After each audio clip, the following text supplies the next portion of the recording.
So this is our last panel discussion, and again, we have Dr. Dragan, who's going to be moderating, and Professor Kirsti, Professor Tim, and Professor Pauline. You all know them very well now. And this particular one is about global trends and about transformation in education. So how are we going to transform not only Sharjah in terms of our own capacity here, but how can we take that forward and transform Sharjah systems and the rest of the Middle East and hopefully the world. So anyway, take it away. Dr. Dragan. Thanks so much, Stanley, and it's going to be really interesting to match the great insights that the previous panel also provided us with. I also have great panelists, so please team up and let's show up some really good discussion today as well. We will be discussing more kind of the ways how we can transform the education landscape. And since I've been in education, particularly related to educational research, there's been always constant pressure on education systems to be transformed. And there are generally multiple factors why is that happening. There are certain, often very intrinsic reasons why education needs to be transformed. There are basically certain factors that are driven by socioeconomic issues and then reasons that schools need to be improved. There are often lots of other factors that are trying to hack the existing education systems, not necessarily to be the most honest ways to do the education improvement. I come with computer science background, and most of the people who come from similar background, they're always talking about the education system as being broken, but often for the reasons that are not necessarily as genuine as I would think, because they want to often also sell the products. So that there's that kind of critical challenge. But then there's always also this big challenge, the extent to which transformation happens in a particular situation or particular context. And some of the biggest lessons I learned through my work in the last 15 plus years in learning analytics was always to understand the political landscape in a particular context in which you want to enact certain change, and then make sure that you have relevant stakeholder voices. Often in many cases, and we did lots of research, I studied lots of AI, about the involvement of stakeholders into the design of the tools. You know, what is the percentage of the existing even research studies that involving all the forefront relevant stakeholders into certain AI innovation? It's almost zero, right? So we often basically package something that we want to dump onto our relevant stakeholders. Often certain transformational decisions want to be or claim to be evidence informed, and all of a sudden we start actually seeing under the surface that they are not. And often people claim, well, we consulted generative AI to help us, and the moment you start consulting generative AI to give you evidence, you end up with learning styles. And Kirsti can tell you so much about learning styles as an idea of a pseudoscience as well that is out there. So there are lots of challenges, lots of perspectives with education, and one of the biggest challenges is about education. Everybody has an opinion, and everybody has a stake in it. And that makes that whole transformation of education much harder. So I have with me 3 supervised and experienced colleagues who will share us their own golden nuggets about the whole way of they are actually dealing with education and the way that profoundly change their ways and conceptions of education, and consequently we'll try later to reflect also how some of these golden nuggets also are reflecting their perspectives on the education today. So Kirsti, I was thinking that you can actually start first. Okay, if I can use the microphone. Well done. Oh, it's red. Then, It should be green. No, red is good in this context. All right.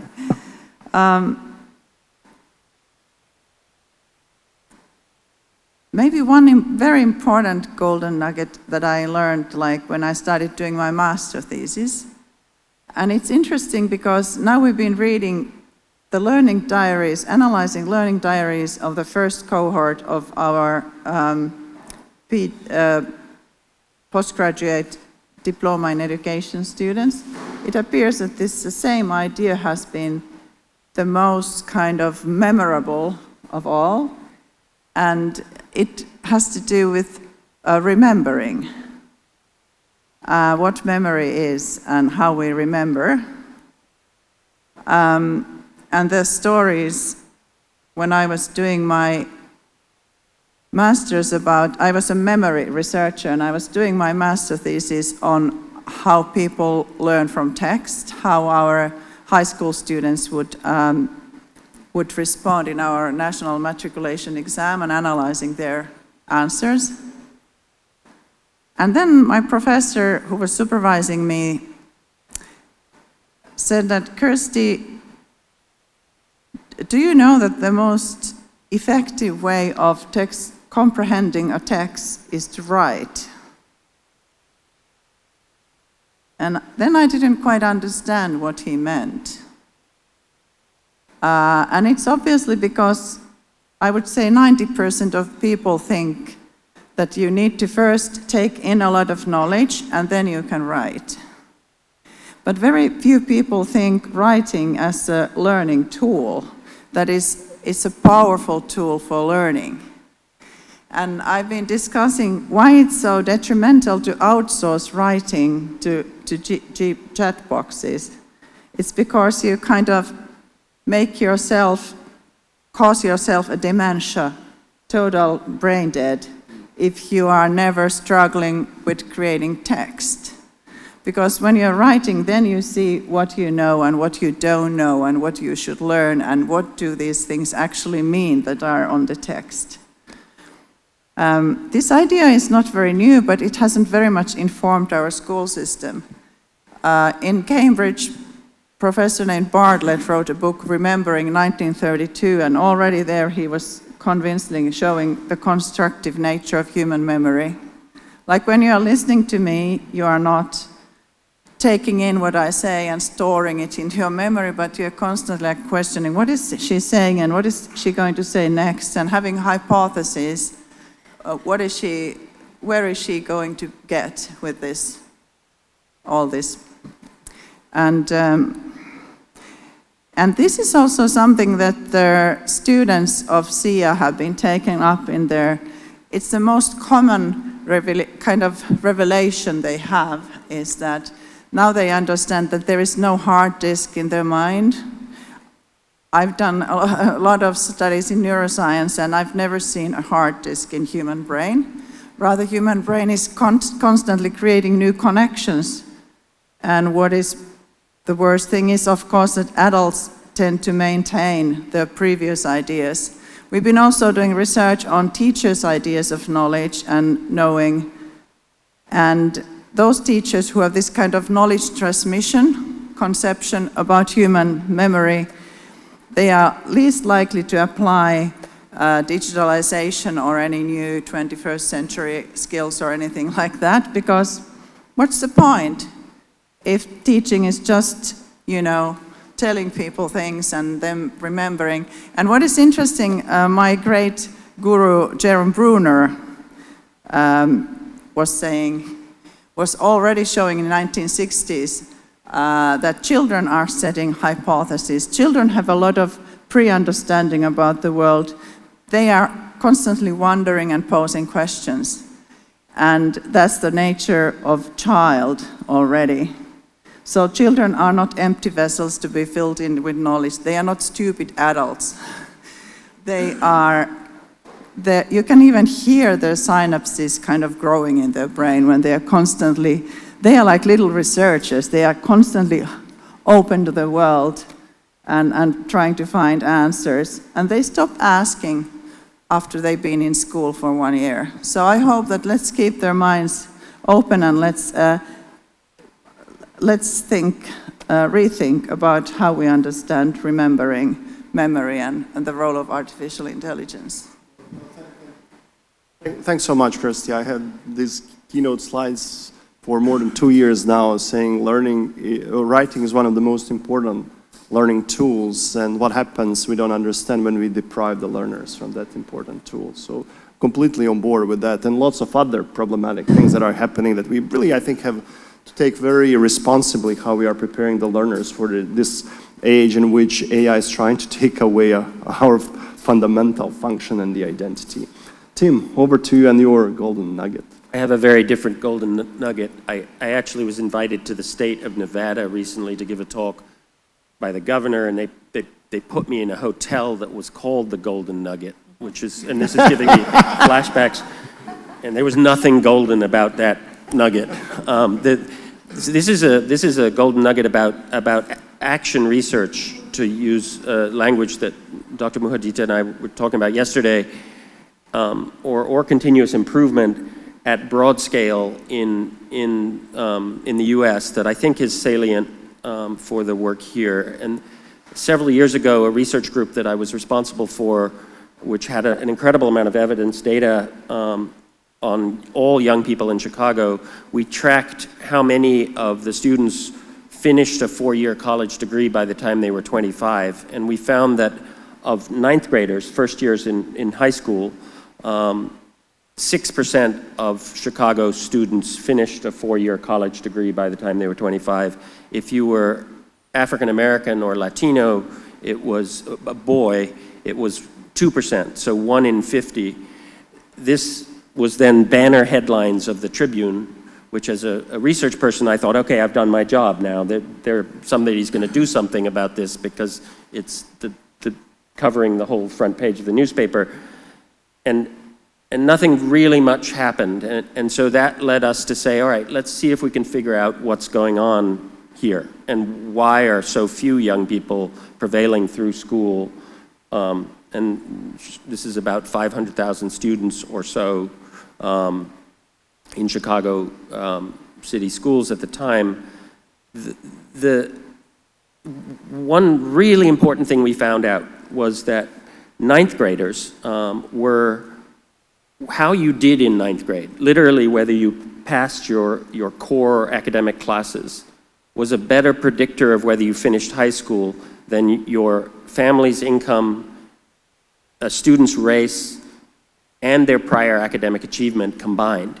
So 9th grade, it turned out, was this incredibly important time in which you could intervene and move the needle in real ways for in terms of school completion and college going rates. So we did a logical thing, or I thought was logical. I went to talk to the mayor and we talked to the head of the school system, and we put on the accountability system attention to the extent to which schools were on what we called on track, whether the 9th grade students were actually on track to graduate. And over 2 or 3 years, nothing happened. There was no movement, even though there was this sort of heavy hand of American-style accountability on a data point that we knew mattered a lot. Then we flipped our strategy, and we said, all right, let's give individual teachers data about their students, who's on track, who's at risk of being off track, and who's off track. And over the last, at the time, only about half of Chicago public school students graduated from high school, finished a high school diploma. And that was represented in the 9th grade on track rates. So there were about 50% or so of students were on track in 9th grade. So we gave teachers the data on their students every 6 weeks. We didn't tell them what to do with it. All we asked them to do was to get together with other 9th grade teachers and look at the data of the students they were serving and propose to each other interventions or supports that would move the needle, and work on that. And then we gave them more data 6 weeks after that.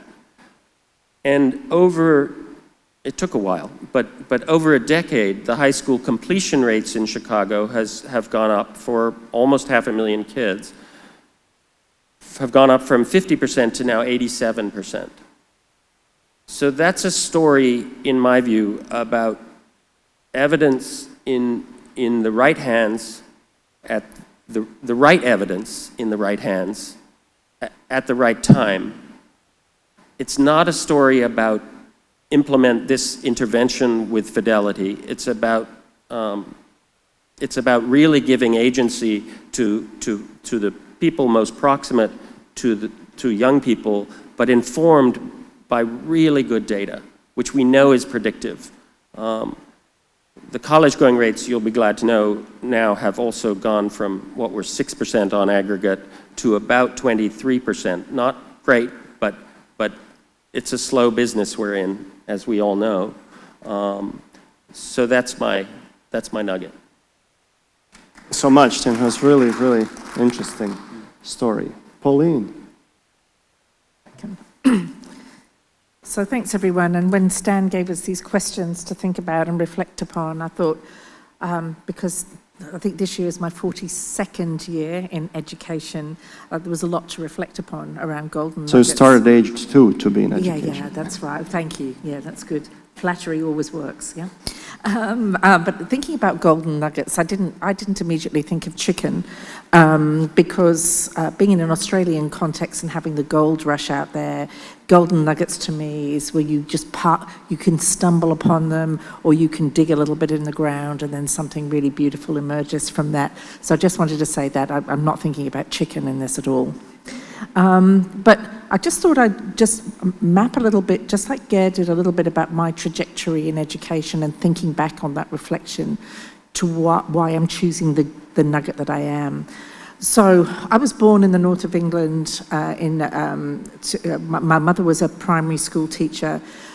She taught what would be considered to be a prep class now, or a kindy class. It was called reception then. And I'm thinking about going back to those days when I accompanied her to school and she did all of that. There wasn't a child who ever came out of her class who couldn't read. And in that community, there was a whole community of staff who were completely committed to the education of every child in their class, because it was that kind of community. It was a poor community, and education was the only social way out of that community. And I thought, well, they knew all about collective efficacy a long time before we documented collective efficacy. And then perhaps unsurprisingly, I became a teacher myself. And I often joke that I've done every job in a school or the system other than janitor. I haven't done that one yet, but I can aspire to that perhaps. And I think that's a really important thing, to remember that journey that you go through and really understanding what it means to be a teacher, what it means to be a school leader, what it means to work in a system. So I think that's kind of shaped my thought. In the year 2000, or actually 2006, I had a change of career by going into Academia. So I had 10 years then leading a teacher education department at James Cook University, and after 10 years I then came to ACER.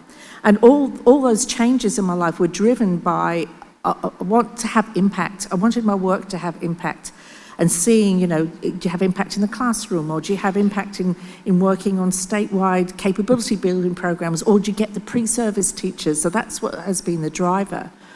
And it was only really when I got to ACER and the wonderful work of our newly retired of 26 years as CEO of the Australian Council for Education Research that I realised that, this conceptualisation, that really what we need to be focusing on in all of our work is for every child to be learning successfully, and for every child to be well prepared for learning, work and life. So those are the kind of two tenets that have really crystallised for me the kind of work and the kind of passion brought together what is often quite a difficult trajectory as a teacher or a school leader or a system leader, to say that's what really we need to be focusing on. So Ger, when you were talking about learning, we do need, it's the learner and learning that needs to be driving everything that we're doing. And I'd say the other thing that the nuggets that I'll come across is this understanding that what we're talking about is not schooling, and even the word education is a bit of an issue. It's actually about learning. What we're trying to do is to have learning happening. And to get learning happening, that's an ecosystem. And that system has a dynamic that goes through. So the design of different pieces, we talked about curriculum design before in early childhood, but it's really not just the design of those individual pieces, but how those pieces fit together. that is the work. And it's not easy work to be able to do that alignment. But if we can work on this learning ecosystem and using broad data sets, evidence sets to inform the day-to-day practice that we have within developing that learning system, then I think we have some opportunity to really make impactful and sustainable change. And we know that the elements of that learning system include things like high quality teaching, informative assessment practices, effective school leadership or even system leadership. We know all of those things that come together. So to me, that's become my kind of golden nugget, and it's taken me 41 years really to get to this point, to really think about framing that. Thank you, Dragan. Thanks so much, Pauline. I can so much associate with what you are saying, especially I've spent not a huge amount of time in schools of education that are educating future teachers, and I remember spending once in one of them more than 3 months, and it's highly ranked. And I basically asked, where is learning in this school? Nobody was studying out of the faculty members learning. They were all on these other factors, but there was really very little fundamental understanding of learning. So that's why when I knew that SIA has this whole program, and Kirsti, how she designed it, she actually emphasizes then fundamental understanding of learning. And that really kind of brings us to the other critical point is, can we actually make a meaningful educational innovation that is transforming and creating measurable learning outcomes if we do not understand learning and promote and focus on learning and teaching? That's basically the core two functions, I think. Obviously, there's lots of other things. So I want to maybe turn now to the second round of questions, and each of us to basically think about one innovative approach in education that significantly transformed learning outcomes, and in the way to kind of describe it, to kind of think about what ways that approach was implemented, and also what were the measurable learning outcomes. So Kirsti, how do you apply some of that learning, understanding? Yes, you were asking, or Stan was proposing this question to us, one innovative approach that has significantly transformed learning outcomes. The problem is that I don't think education has truly transformed ever. The institutional routines, practices, exams, all this, especially in universities, they've been prevailing for the last 400 years, but not very much changed. But then within these systems, a lot has happened. The revolution we had in Finland exactly 50 years ago was to move teacher education to universities and start the same comprehensive school for everybody, grades 1 to 9. So and also communal daycare, starting preschool 3 to 6, grades 3 to 6, but it's not like school. Like it's our main thing is that we is foster free play of children and playful learning. So equity was kind of the key, and that's why I'm so happy about this idea of fostering home languages and starting equal opportunities for everybody to learn at least their own language. And maybe that's it. But then on the other hand, if I come back to this, my golden nugget, chicken nugget, is the conception of learning. It has gradually changed within the system, so that teachers increasingly understand the nature of human learning, and then it took me a long time before I realized I saw that my cognitive things that I was looking at, they explained only very limited amount of learning, and that's why, for instance, in our diploma program and master program, there is a lot about social and emotional learning, motivation, emotion, engagement. PISA results have been declined globally, but first what happened already like more than 10 years ago started school engagement declining systematically during secondary school, especially among boys. And in Finland, we looked at this study, especially among boys and especially among those who wanted to use technology in learning but didn't have the chance. And the problem is the gap. I've been researching for 15 years about this. Society is changing like this, and the school is changing like this. So the gap is increasing, what happens inside and outside school, and the main problem is the school is losing its relevance. So we need to make school relevant again. Let's make school relevant again. Thanks. That's an interesting, provocative idea. I'm sure there will be some pushback as well among the people in the room, but I love that. Yeah. Tim, you already kind of shared one innovative approach as part of the nugget. So do you want to further drill down into that idea, or you want to talk about? No, I'll turn left. Yeah, do something okay. else. Are you pinky? Whenever anybody says make something better again, I have dramatic stress. Visceral reaction. I stop paying attention. So we have learned a lot about learning over the last 100 years, and we've learned from neuroscientists and learning scientists, cognitive psychologists, social psychologists, and yet we have a system, a school architecture that really hasn't, to your point, hasn't caught up, doesn't reflect all we've learned about learning. We know we learn from solving real problems. We know we learn through experience. We know we learn from peers. We know we learn in internships, in apprenticeships, settings, whatever age we may be. We know we learn at highly variable rates depending on the individual and the subject of study. So we know all this, and we've learned this from very, very clever people. And yet we've got an architecture for schooling that hasn't really responded to what we've learned about what knowledge is and how it's acquired. And that's the predicament, I think. Mm-hmm. And so I was in a school just a couple of weeks ago in Utah. And this kid, Lincoln, came bounding up to me and said, with a smile on his face, "I used to hate school." And I was like, what happened? What's changed? And he said, "Now I get to build and fly and crash drones." And I said, "For that," he said, "I just do it once a week for a day, but this is my school now.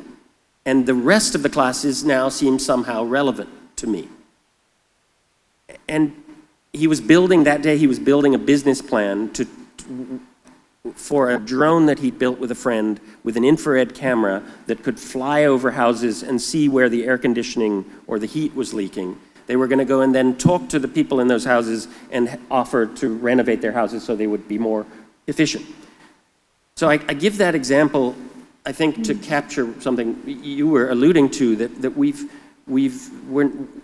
our schools have to become more experiential places, both in the schoolhouse, and we need to make the boundaries between school and community much, much more porous if we're going to make experiential learning, which isn't a new idea. I mean, there was a guy called John Dewey, Maria Montessori. There've been some people who've been thinking about this for a century. But if we're going to make it sort of mainstream rather than margin, which it currently is, then we have to really think hard about the architecture of schooling. We have to stop conflating time and learning. High school students go to school in little 9-period boxes often, or 8 or 7, whatever might be the norm, but we've conflated time and learning when we know all these things about learning, including about the power of experience. And I think in Sharjah there's an appetite to say experiential learning should be one of the hallmarks of our schooling, and that to me is incredibly important and encouraging. No, thanks so much, Tim. No, I agree that kind of that experiential and authentic learning environments as well are quite essential, but probably going back to some of the points also that in previous panel mentioned, that requires even better teachers to provide really great environments for the children in which they can actually have this type of experience.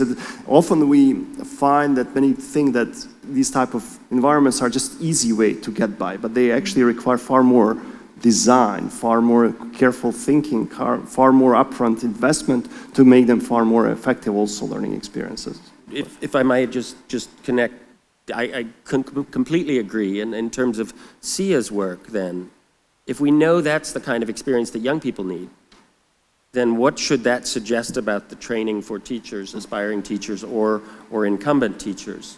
I think there's the teacher alone, and we've learned lots from the medical residencies about the preparation of teachers, but the teacher needs those kinds of experiences as well. They need an experience with a Lincoln or a class of Lincolns building drones if we're going to expect them to transform learning in those ways. So. Yeah, perfect. Thanks so much. Pauline. I just want to echo what Tim has said there, particularly around learning, that we do know a lot about learning, and a critical thing is uncoupling the time learning nexus, and that's been one of the big challenges that we see in education systems globally. It seems completely beyond education systems to do that uncoupling and see learning as a progression, where different people progress at different stages across different areas of learning, and I think that's really tricky, but it's something that you can establish right from the outset in your learning system, is to see a view of learning that is actually learning across a lifespan, that, you know, with the right conditions, everyone can learn successfully, and stop having architectures that actually stop that from happening. So I really strongly agree with that, Tim, from our work. But I just wanted to share that from our work internationally, what we can see, we work in countries that are vastly different from this one. You know, if you look at countries like Indonesia, for example, the number of schools and the number of teachers and the geographical areas and even the income within the country provide huge challenges. But we see that although those contexts are vastly different, the challenges remain the same. So if I'm talking to the Ministry of Education in Indonesia, this is exactly the conversation we're having around learning and being able to shape learning, and how do we develop capability with teachers. And teachers need the right tools to be able to do that learning. It's just not their own capabilities, but the enabling conditions within a curriculum that's flexible enough, and assessment that is meaningful, etc. So I guess when you're talking about innovation, I think the role of educational leaders, whether it's at a system level really at a system level, is to mobilise everyone within that system around a common vision and values, to stick to that as the guiding principles about what you would have. And that would really, that's a very important role for system leaders to do, with the learner at the centre all the way down to the classroom or wherever the learning is happening. I think the second thing is this relationship between improvement and accountability, which is one of the conversations we often have, say, about inspection and all that kind of thing within this context. What do we know from the evidence? We know from the evidence very strongly, and we've seen this reflected in what SPEAR's been able to achieve, is that if you focus on a continually improving system, and the system providing enabling conditions to the teachers and everyone in there, the accountability takes care of itself. The outcomes take care of themselves, and that's been demonstrated here. And we see that replicated again and again, but the converse is not true.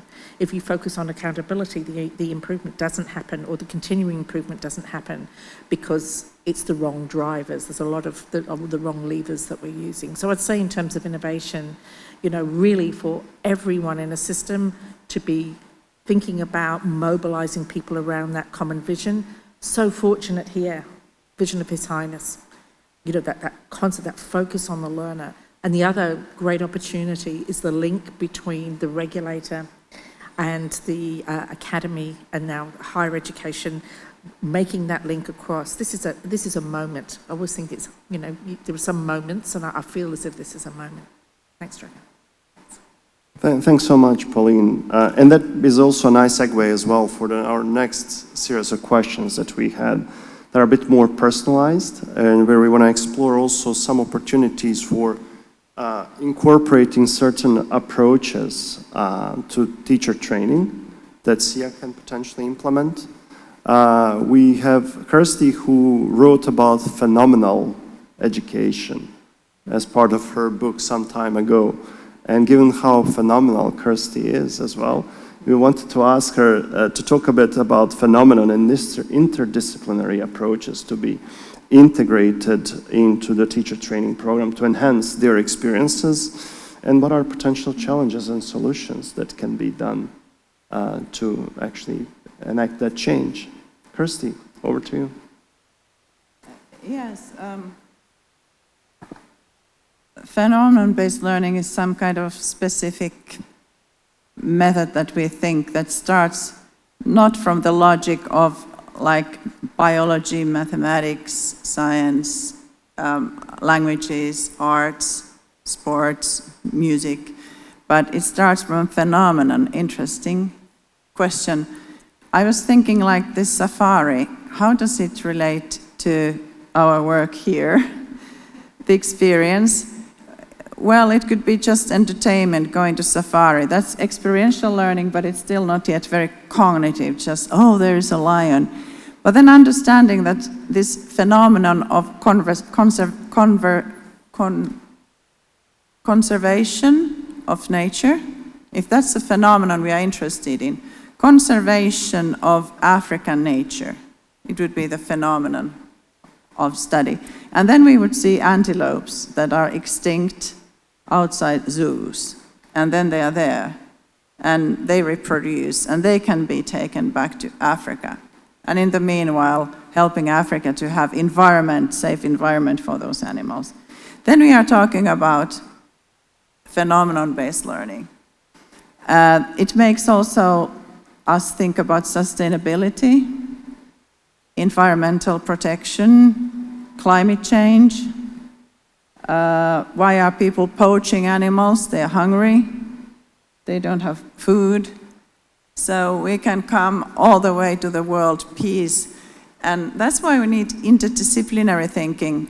On the top, I'm not dismissing the importance of understanding deeply science problems, and we can have phenomena where you kind of put science in our science education is very high level in Finland, and they put highly relevant science education questions, like phenomena within science. But then on the top of that, we need to come out from the silos of these subject matters and understand that most of the problems we are dealing with in the modern world are very complex, interdisciplinary. Not any domain, no psychologist, an engineer, biologist can solve them alone. You need actually, our board is very phenomenon-based. We have people from economy and artificial intelligence and, you name it, linguistics, language learning, and cognitive or educational psychology,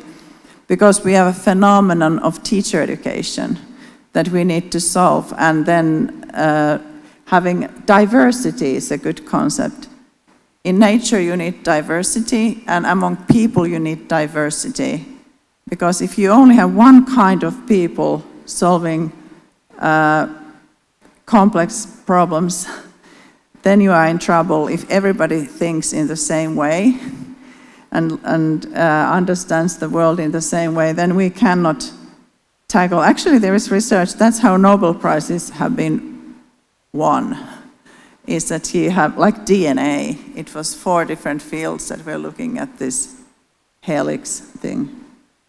It's called Crick and Watson DNA, but there was one lady involved. She was a radiologist, but she died of radiation before they could receive any prizes. Okay, I stop here, but I get excited about this topic. All right, so thanks so much for your phenomenal answer as well. And I'm gonna go over to Tim, and you already touched on experiential learning, Tim, and its importance. How do we actually integrate it into teacher training programs to enhance educators' effectiveness as part of the process? And I'm sure there are many barriers as well as potential promising approaches that can be done. I think at the heart of it, the teacher residency strikes me as a very powerful vehicle if done well and is not a symbolic act. But if a teacher is in residence with a set of exceptional teachers in the course of his or her preparation, has the space to make sense of those experiences with colleagues, faculty, that's at the heart of how you develop the teachers. I would posit to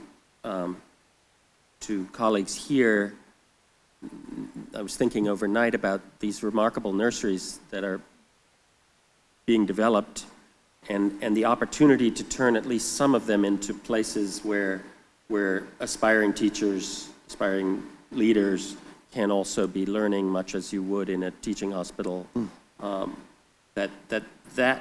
Weaving those sorts of experiences into the fabric of SIA and into the fabric of the early childhood commitments feels like something, an opportunity not to be lost. If really we are at a juncture, we're sort of at a juncture, not to sound too hyperbolic, but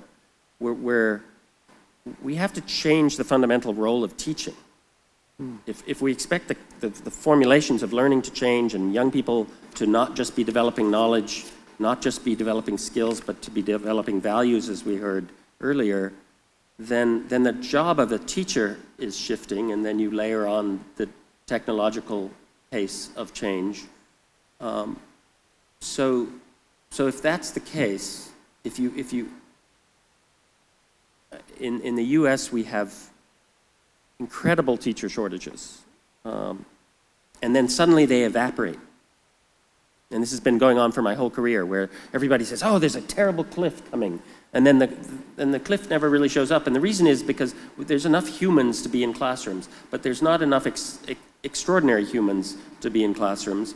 And I think part of the problem is the basic architecture of what we say is a teacher's job, which is having the same responsibility, same fundamental responsibilities on the first day of the job as they do in their last day of their 35th year. That's not a profession that makes sense anymore, and we're going to have a very hard time retaining extraordinary people in the numbers we need to retain them without reimagining what the role of teacher is. I think it's easier to do at the secondary level, perhaps, than it is earlier, but there's more experts here on the earlier end, and I'd be curious to hear their thoughts about that. But I think we're going to struggle unless our conception of teaching enables, for example, a teacher to teach in a traditional way a third of the day, just as a posit for the traditional classes. Maybe a third of the day I would be curating learning that was happening everywhere, anywhere. I'm thinking of, again, high school students. And then a third of the day I might be doing it more close individual or small group advising. That would be a more, I think, a more attractive job for many, many people than our current construction of what a high school teacher does every day. So. Really interesting ideas. Thanks for sharing. Pauline, you always are talking about system thinking, and there's always the idea that systems need to be changed, but it's difficult to change them. And you have this interesting idea about the importance of the alignment and cohesion of the systems and different stakeholders and the extent to that can be done to enact some change. So can you reflect and share some of your thoughts on that? Yes, thank you, Dragan. And I think we didn't rehearse any of this beforehand, by the way, but it's just very interesting listening to my colleagues here when you're talking about the kind of change in architectures. And I think often when we think about alignment, we're just thinking of this kind of unidirectional thing where, it's the system, that chooses that kind of alignment and the way that it happens. But I want to go back to something that Gary again raised, which is it's really tricky. When I'm talking about alignment and cohesion, it's really tricky. If you're saying that the learner is at the center of what you're doing, it's tricky to get that system systemness aligning around the learner. And I think that if you have a learner-centered system that has implications for curriculum, how curriculum, a flexibility around curriculum, a meaningfulness around curriculum, it has an implication for pedagogies, how teachers' work is organised, Tim, I agree with you there. It has implications for how learners themselves can input into their learning experience, or how their families can input into their learning experience and what's important around their learning experiences. It's important around to align with a national aspiration for what this education system is about. How does that align with national values? And I was very heartened yesterday around the declaration around the language for the nurseries, because there is a critical issue here around language of instruction, building a child's first language, which is really related to very fundamental cultural values that you want to promote and maintain while participating in a modern world. I think around alignment and cohesion, we have to recognise that attracting, developing, retaining high quality teachers across a career span means we have to see that as a career-long trajectory. We can't see this as compartmentalised parts. This is part of the cohesion and the alignment that we have. And, in Australia, we have teacher standards, for example, and some of the critique of those teacher standards is they actually look more like a career progression than they do around increasing sophisticated expertise that you would expect across the career. We're talking about AITSL, right? Yeah, that's right. And so I think, and I think finally, when we're talking about this, is just the importance of context, is that, these are all things that we know are really important. These elements we know are really important. But what's going to work best in this particular context? And what kinds of evidence do we want to have around how things are working as this is evolving as well? Because traditional, or maybe the most valued metrics, are not the metrics that are going to drive good decision making.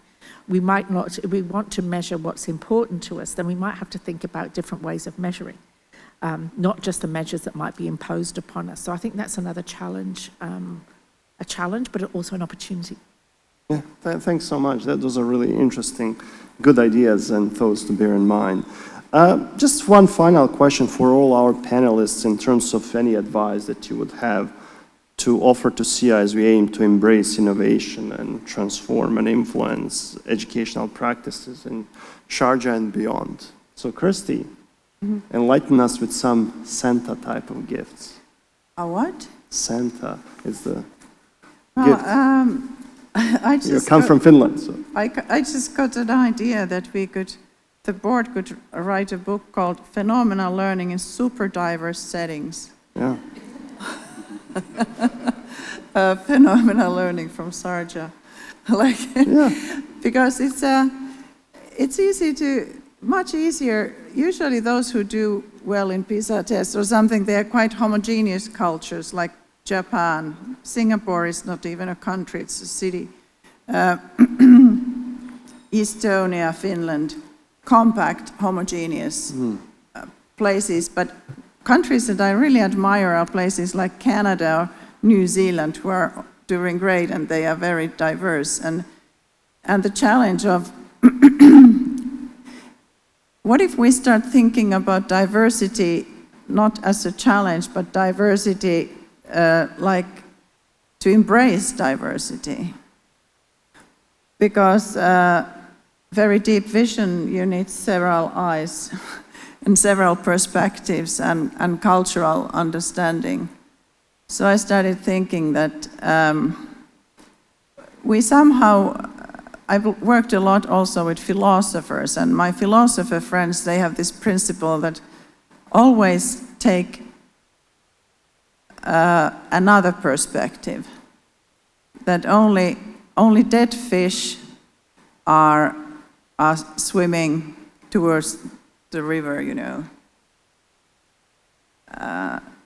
Alive fish, they are kind of swimming against the flow current, Oh, it's crazy. It's so great that I have you there. This is collaborative learning.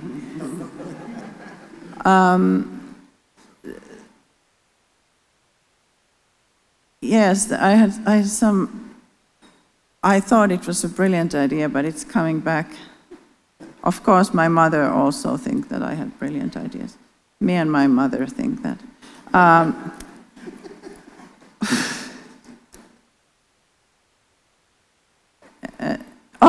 Also Jerome Bruner had this fresh look on education in 1960, and J.F. Kennedy was very fond of it, and they started this Head Start and everything wonderful. Bronfenbrenner was involved. All this history of Head Start. So we could have this kind of jump start and fresh look. It was really funny, this fresh look, it was like 60 years ago, and it still hasn't fulfilled its promises because we still don't have a very fresh look. We have quite, cemented look at education. It's like moving a graveyard. It's as impossible as to systematically change the school. But we can have a fresh look here because there is a new opening. There is something very new. And usually, for instance, the only medical schools that managed to change into problem-based learning and all this were quite new medical schools who didn't have this conserved 500-year-old traditions that we're kind of maintaining. I think SIA has great potential of being this kind of very fresh look and in a very super diverse diversity kind of context. Thanks so much, Kirsti. I think you made some really terrific points there about diversity. It's a challenging environment, diversity. You need to basically accept and embrace that diversity, but then once you understand to navigate that diversity, and the perspective taking is one of the biggest, I think, skills. And it calls a lot of emotional intelligence and experiential learning, because you need to be with people to understand how people think differently and similarly. Absolutely, and that's one of the key values as well that I'm always taking is when you are kind of dealing and working with somebody, is to take the whole person perspective, rather than to basically take the outcomes that you want to achieve for that person, see it as just an instrument of achieving certain things.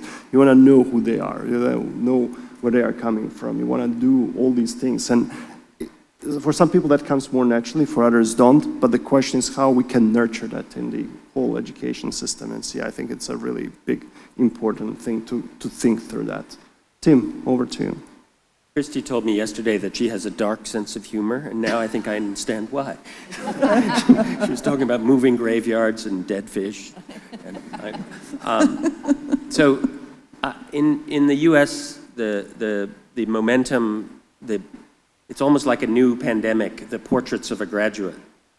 This has been going on for several years, and I know that you've been developing one here as well.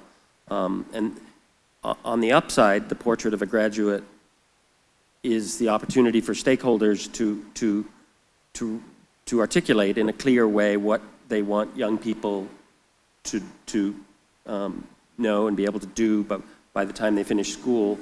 And that's incredibly important, and what we're seeing in the United States is really a broadening of the aperture in terms of what the core purpose of school should be. If you read these portraits, there's an articulation, almost an invisible American consensus, despite how divided we all sound, about what actually we want for young people.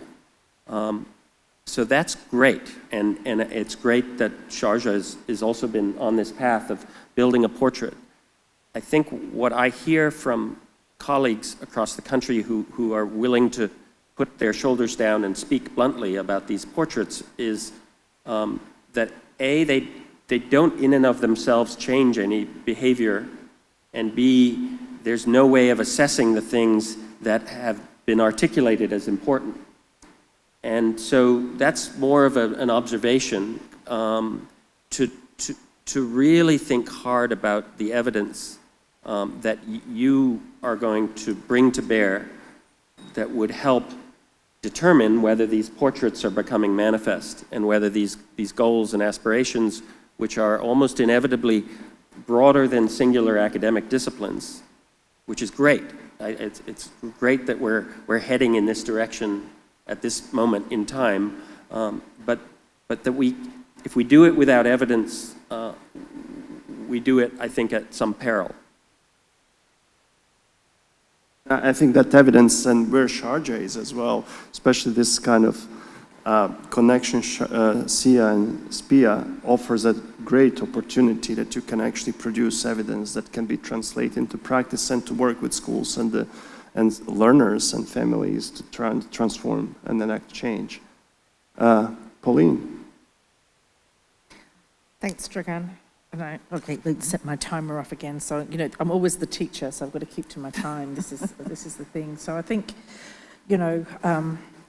how we talk about the work, the language that we use is incredibly important. The language encapsulates those values. So I think language is going to be a very important thing to be mindful of. What do we call this thing? As Gail was saying, not improvement, but we're talking about transforming early education, for example. We're not talking about words like effective. Yes, it will be effective, but we're talking about transformation if we're talking about fundamental different ways of doing things. And I think, so we need to be very careful about our language. And I think collectively we need to be courageous because there are pressures outside to do things in particular ways that the evidence would show have not worked to date, but still they persist in being a part of the accountability measures.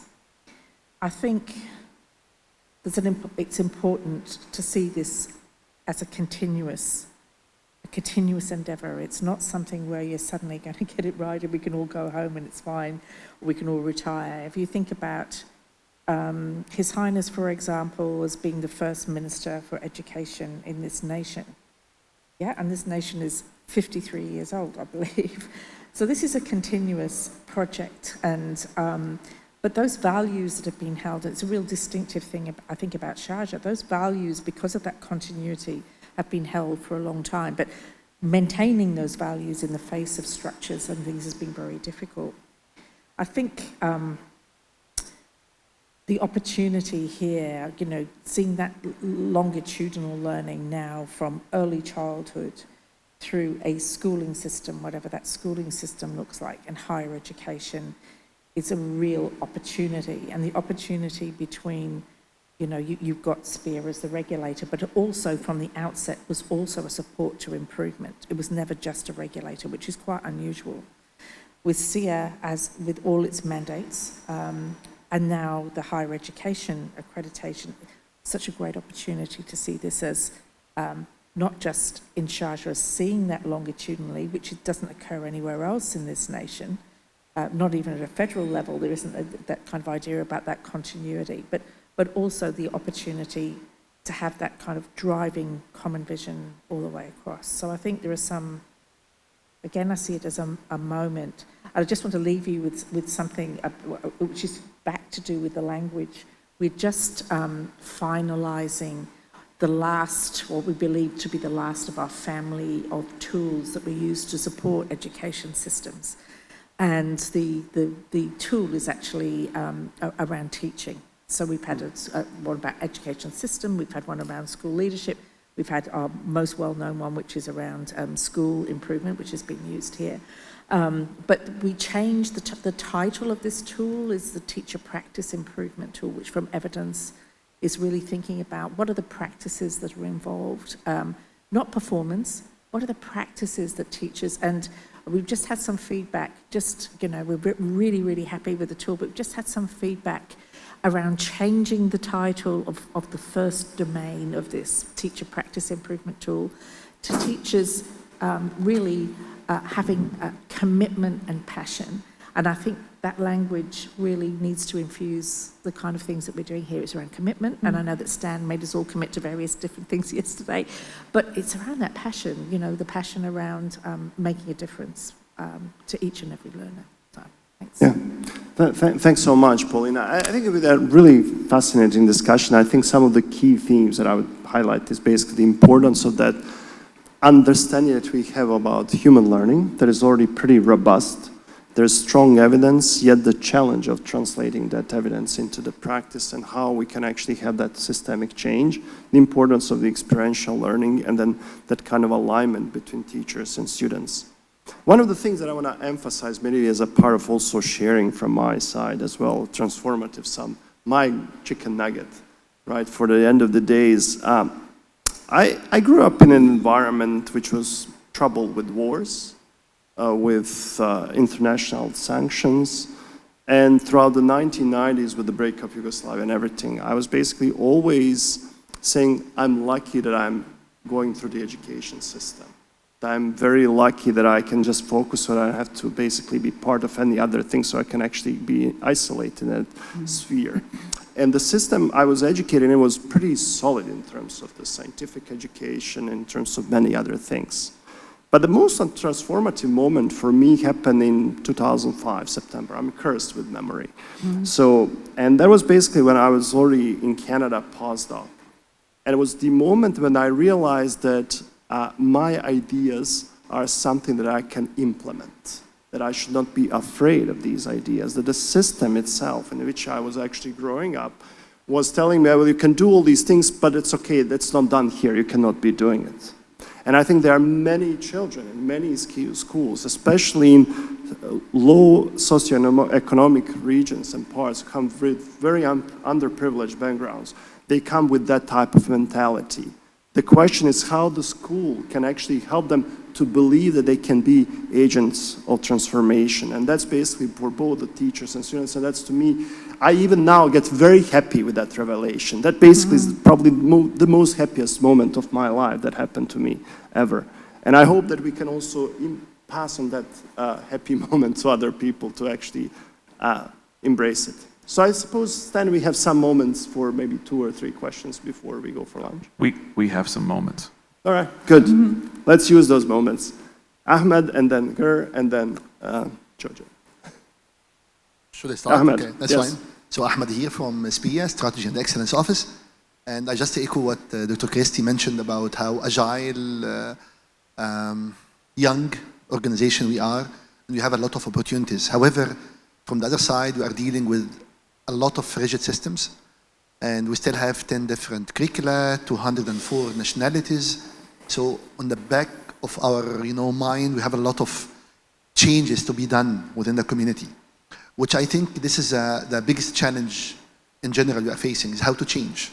And I'm a big believer that we are not missing any tools. We have a lot of tools available around us, but I think the only critical success factor is how to utilize those resources to change people around us, including parents, teachers, systems, and take it to whatever level you need. So my question to you is, and definitely to all of you, is what kind of tactics or tricks or suggestions, ideas you can share with us in order to penetrate the market with the changes in a smart and proper way that can be really efficient steps.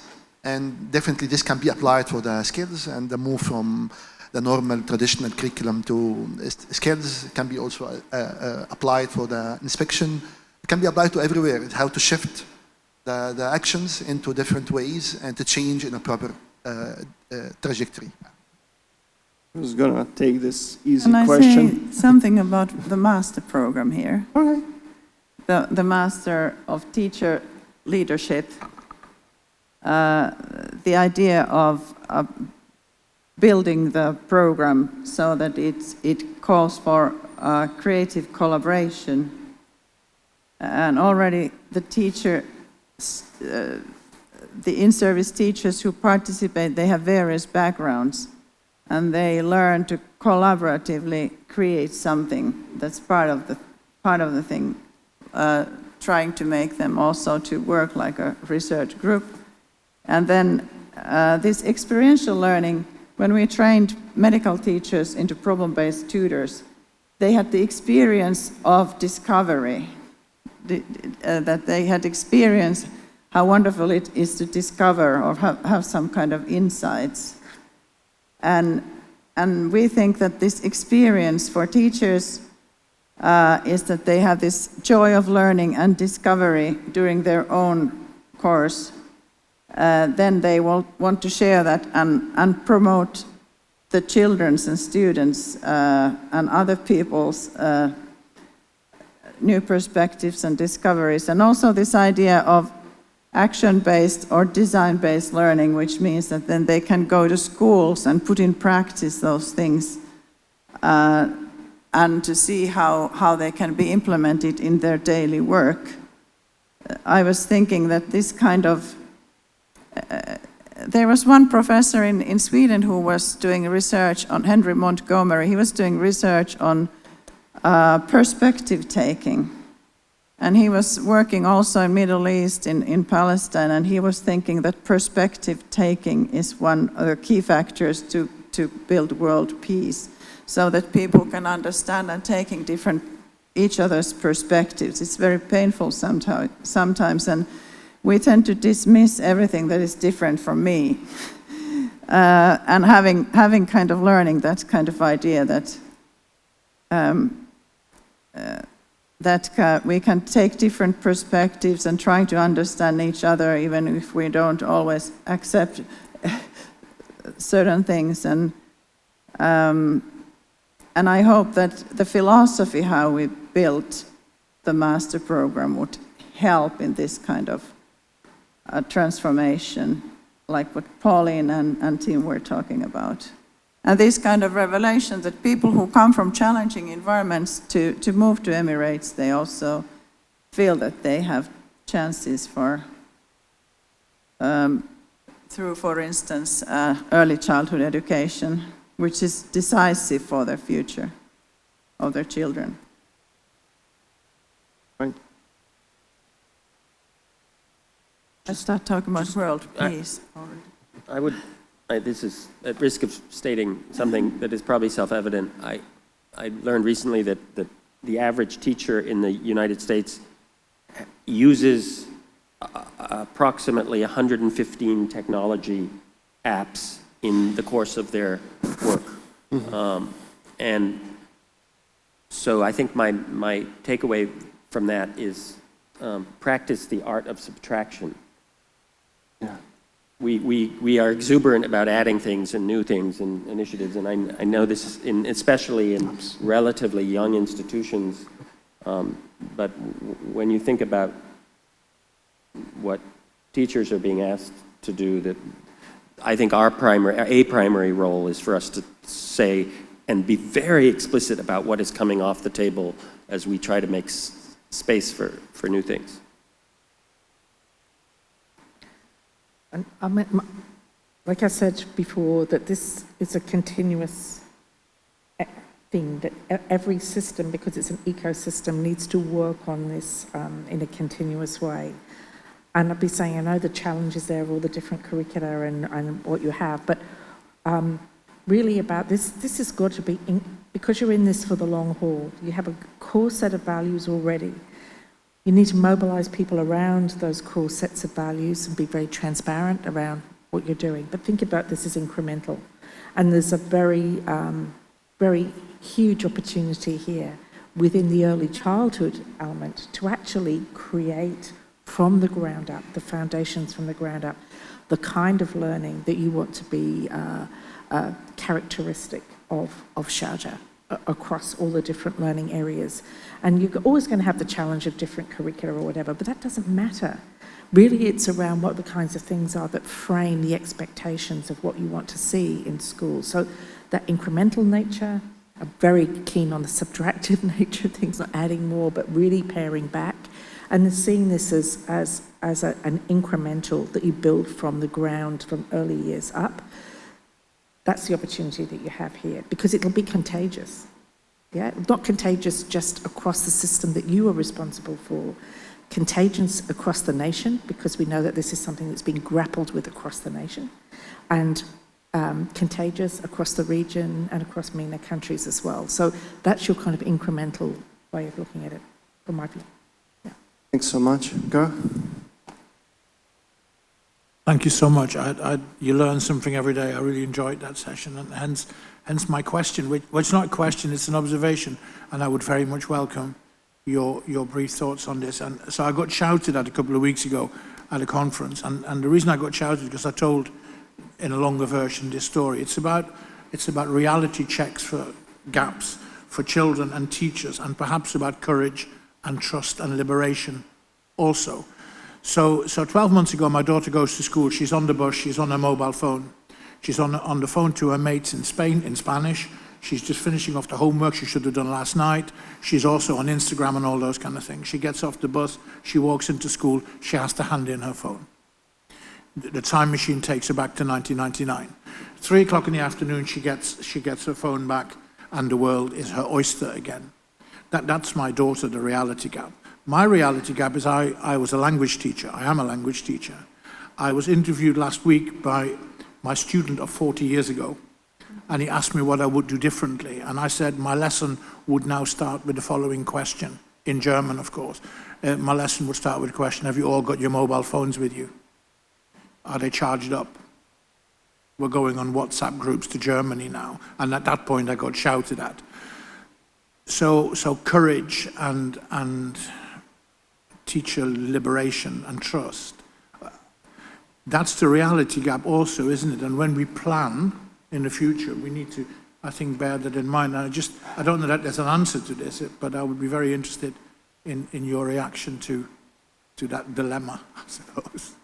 Anybody wants to react to this? Pauline, you're the brave one. I won't shout at you, it's okay, yeah, I won't shout at that. But I think, I mean, you know, the whole thing about handing in mobile phones is around another key challenge, which is young people's mental health and well-being, around being constantly connected and what that means. So I think what we need to think about courageously and judiciously, and looking at the evidence that we have. I mean, imagine having evidence-based approaches to what we do around the evidence, is to say, well, what are these things in the modern world that will actually enable better learning? I think if we concentrate on learning, we ask the students themselves around, or learners themselves about, and look at the kind of engagement that we have. I think that's got to be our moral compass. I think, you know, as educators, we've got to have a clear moral compass about where we're going. We do have expertise to be able to bring to this task. And I think, yeah, we do need to be courageous for this to be contagious, to say, well, this is a different way of doing it. You know, and the world doesn't end. The world doesn't end if you do this action or this action, because in this context, with these enabling conditions around it, it's actually made life better for students or for learning. So I think that's, and I'm not saying that's easy, it's very difficult to do, but I know it's continuous to do, and we have to really be always vigilant about the kinds of things we're doing, and monitoring and evaluating as we go. Just like we have to do as a teacher in a classroom around student learning, we're constantly making in the moment decisions, and almost as a system we have to make in the moment decisions around a plan. It's not that we're not going to plan, it's just that those in-the-moment decisions have got to be, you know, evidence-informed and judicious. That's what I'd say. We've been actually doing systematic research on how young people in Finland use, or actually Helsinki is the case, how they use mobile phones and for what. And there are different purposes and different ways of using. There is part of young people who only use it for social hanging out purposes, but then we've been looking at part of this, and then there are those who are mainly gamers, and they are not using mobile games, but they are more console gamers. And they actually have, we're doing neuroscience, brain research, their concentration capacity is amazing. So they are able to focus really well. Those who use phones for interest-driven and information-driven learning purposes, they're both school engagement, academic achievement is better. And there is a direct link with that. And there are also developmental stages, because we're following those who were born 2000, we followed them for now 24 years. So we've been looking at how they cope with secondary and to high school and further. Our latest study was about social media, well-being and sleep, one doctoral dissertation with distinction. And there is no evidence that social media causes mental problems. Systematic literature reviews, meta-analysis showing. But what I want to say is our latest research topic is now we've developed an instrument to measure problems in smartphone regulation, the use of smartphone. And that's the most important civil kind of 21st century skills, is to regulate your smartphone use. So you can put it aside and you can use it in meaningful purposes. And I strongly think, based on our research, that telling students to put them away during the school day is not increasing equity, because where are you supposed to learn how to regulate your mobile phone or smartphone use and use it for meaningful purposes? At home, for instance, it's parents who very often use mobile devices or smartphones or pads as babysitters. If the young child is difficult, they just hand, and little children don't need those devices. They need parents to touch them and talk with them and be in interaction with them. And gradually they should learn during primary school to use them for learning in constructive ways, because at the age of 13, approximately, the self-regulation skills dramatically drop. You've maybe noticed they cannot clean their rooms anymore. Or the frontal lobe is totally in this teenage metamorphosis is going on. So you need to learn that skill before this teenage drop, because it may take several years before it recovers. So we have this developmental psychology perspective on this, that you really need to learn how to regulate these devices. You shouldn't have asked this because I answered too long, but you can notice that I've been researching around this area a long time. Yeah, no. Thanks so much, Kirsti. Shall we take the next question? Yeah, thank you. I hate to be the last person between you and lunch, but I just want to take it's such an important question. Very important. If you could indulge this for a second. I want to get back to the beginning, to Dr. Najla's hypothetical example. There was a series of events, a chain of events that led to a job market where someone wasn't qualified to be doing this job. And I believe what happened throughout that process, from early childhood foundation to the job market, we've been trusting or valuing what we measured, and we've been measuring through grades and scores that actually kept telling us that that kid progressing is going to do well. But at the end, they were not doing really well, right? How do you go about changing what we measure in ways that is embraced by the entirety of the ecosystem, but not just operating in primary school or secondary school or tertiary or post-secondary? That's the one question. And I want to also highlight that, at least here in Sharjah, under SPIA's purview, we've been managing the K-12 space. The nursery got added to something that we manage, and also we're moving towards higher education as well. So in a way that we got things covered from pre-K to K-16. How do you think about bringing about change that is meaningful, where we start measuring what we value in ways that will produce scenarios that are successful and not like the scenario that Dr. Najla presented earlier?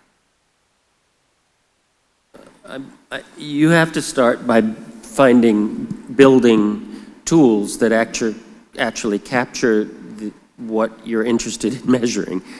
And that's for us at Carnegie. We're partnered with ETS, a big assessment company, to ask, can we actually capture information, not in a traditional multiple choice test, but in a much broader array of assessments, real time, that can assess learning, whether it happens in school or anywhere, but against a set of skills, for lack of a better term, things like communication, persistence, collaboration, digital literacy, civic engagement, creativity, curiosity. Can we build skills progressions, firstly? That's sort of step one. So build a common taxonomy of the things we care about, then build tools that will capture where individuals are, and then build insight systems that would be useful to students, to parents, to teachers, that would help guide action. So I think that's where we are in the field, and I think that there's lots of work in lots of different corners that is underway that will help accelerate us over the next, I think, relatively short term. One other thing I would add that we also need to think about how do we make those skills legible to the post-secondary sector, tertiary education, and to employers. And so what are the tools in crudest way? It's a transcript, right? For people applying to college, you want a transcript that says more than here's your attendance, here's your GPA, and maybe a few test scores. So that's another body of work that we're working on, because I think without that, it's going to be hard to press the higher education sector to pay attention. Yeah, Kirsti, do you want to chime in? One of our research topic is study engagement also, and we've been doing research on college students. And it's really interesting that study engagement is closely correlated in different domains. It's closely correlated to academic success. So engaged students, they would spend the most hours in studying and they would get the best results. And when we looked at how these youngsters it just came out to study, how they would recover from COVID. We are now recovering of this post-COVID trauma where we hate all technology. Our teachers do. They were so in trouble with all these Zooms and everything at schools. But we looked at grit and resilience and all kinds of factors. But it was interesting that those who recovered, engagement went down and then bounced back, or those who were engaged all the time, the variable that differentiated them from the others was curiosity. So if you remain a curious mind, and that's why we need to feed curiosity, and I think it's very important to measure these kind of what used to be called soft things, but it's very decisive. Einstein said that I'm not talented, I'm just profoundly curious. And this kind of attitude towards knowledge, instead of this kind of, that actually predicts success very well. So we need to look at more than cognitive variables. Yeah, thanks so much. Thanks so much for the panelists. Thanks so much for the questions. Stand by this, I'm handing it over to the panel is over. All right, thank you. So we were joking beforehand saying that the second panel had big shoes to fill. And, there was a little bit of concern, but no, you guys handled it perfectly. It was brilliant, so thank you. Thank you. I know we want to go, but is it possible for me to share my golden nugget for 3 minutes? Because it relates to, I wasn't going to do this, by the way. This was not planned. I just, as I'm sitting back there, I'm listening to the discussion. It's key in terms of how we take things forward from based off everything that's happened over day 1 and day 2 in the retreat. So my golden nugget back in my early career, I've been halfway in the business world and half my career has been in the education world. When I was in the business world, one of my roles was to really identify individuals who could move into management roles, into early supervisory roles, and how they could get promoted up kind of the corporate ladder. So I had that role, so I'd have to identify. One of the things that kept coming up as I'm doing this is what is the difference between a strength and a weakness? Because you're looking at the weaknesses of the individuals and the strengths of the individuals, and how do you make decisions, and how do you build their capacity for them to be ready? And what I learned was, my golden nugget was, the difference between a strength and a weakness is your focus.